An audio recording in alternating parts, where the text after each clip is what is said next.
Baba Ramdev, and in this advertisement, the advertisement sorts क्या होता है बहन?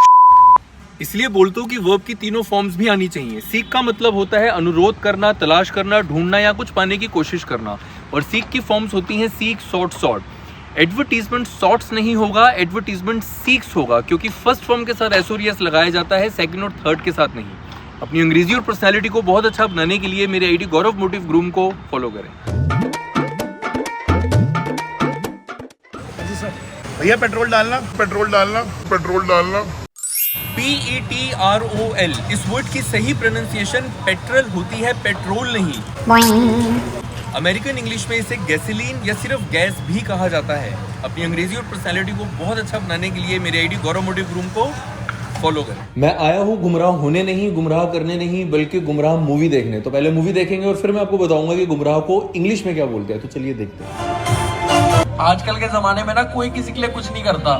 भगवान है तू, मेरा भगवान। 1 मिनट आगे पीछे में कुंडली बदल जाती है। गाइस मूवी बहुत बढ़िया थी और सस्पेंस लास्ट तक बिल्कुल मेंटेन था। पता ही नहीं चल रहा था कि मर्डर किसने किया है। सच में ऑडियंस को गुमराह कर दिया। गुमराह को अंग्रेजी में अस्ट्रे बोलते हैं, अस्ट्रे। लोग इसे एस्ट्रे बोलते हैं, बट इसकी सही प्रोनाउंसिएशन एस्ट्रे नहीं, अस्ट्रे होती है।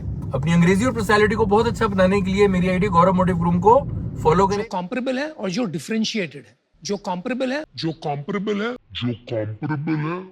अनुपम ने कहा कॉम्परेबल, लेकिन ज्यादातर लोग इसे कंपेरेबल बोलते हैं। अब इस वर्ड की सही प्रोनाउंसिएशन है क्या, कॉम्परेबल या कंपेरेबल?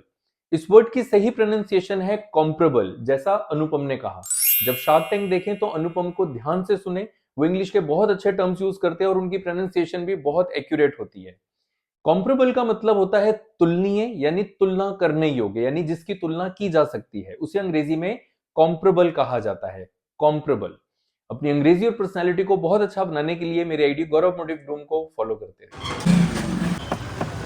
मेरी साइकिल में पंक्चर हो गया है, इसे पंचर नहीं पंक्चर कहा जाता है, और पंक्चर लगाने की अंग्रेजी होती है टू फिक्स अ पंक्चर और to repair a puncture. For example, he is fixing a puncture और he is repairing a puncture. अपनी अंग्रेजी और पर्सनैलिटी को बहुत अच्छा बनाने के लिए मेरे आईडी गौरव मोटिव ग्रूम को फॉलो करते हैं। मैं इस वक्त पंजाबी बाग में हूँ और पंजाबी बाग के जाम का आपको हालत पता है क्या? फिर भी एक बार दिखा दो। देखो कितने ट्रैफिक में हम लोग फंसे पड़े हैं। ये देखो कितना ज्यादा जाम है, बिल्कुल गाड़ी से गाड़ी चिपकी हुई है, बहुत स्लो मूव हो रहा है। देखा आपने कितना ज्यादा जाम है। और वैसे सही बात बताऊं तो ये इंस्टाग्रामर्स की वजह से ज्यादा जाम बढ़ गया, क्योंकि इतने सारे इंस्टाग्रामर्स यहाँ पे आके ना रील्स बना रहे हैं कि देखो पंजाबी बाग का जाम कितना घमासान है, पंजाबी बाग में इतने टाइम लग जाता है, जिंदगी निकल जाती है, पता नहीं क्या क्या बोल रहे हैं रील्स में। खैर एक बात बता दो, ये जो इस तरह का जाम होता है ना, जहाँ पे गाड़ी से गाड़ी बिल्कुल चिपकी हुई है या फिर मूव ही नहीं कर रही है, तो बहुत कम मूव कर रही है, इस तरह के जाम को अंग्रेजी में टेल बैग बोलते हैं। For example, it will take a long time for this tailback to clear. अपनी अंग्रेजी और पर्सनैलिटी को बहुत मस्त वाला बनाने के लिए मेरी आईडी गौरव मोटिव ग्रूम को फटाक से फॉलो कर लो। मेरे इंग्लिश कोर्स की डिटेल्स के लिए विजिट करें gaurav-motivgroom.com पर, या फिर इंग्लिश लिख के व्हाट्सएप टेक्स्ट कर दीजिए 9911228494 पर।